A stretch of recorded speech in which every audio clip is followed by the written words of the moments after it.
ডাকাতের দলের একজন এখানে পিস্তল ধরেছে, ধরে বলছে 7 লাখ টাকা। তো বিবি দেখে গুলি করছে, তো 1 লাখ টাকা ঘরে ছিল, তাড়াতাড়ি করে এনে দিয়েছে।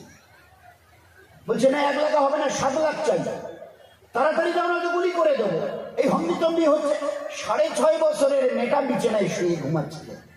এই চিল্লা চেঁচামেচিতে ওর ঘুম ভেঙে গেছে। দেখে বাপকে গুলি করার জন্য লোক, বয়স মেয়েটার 6.5 বছর। এইবারে ও উঠে এসে কাঁদতে কাঁদতে ভয়ভীত হয়ে গেছে। দেখছে আব্বুকে বলছে মার दूंगा, जल्दी निकालो, कहाँ है वो 7 लाख, जल्दी निकालो।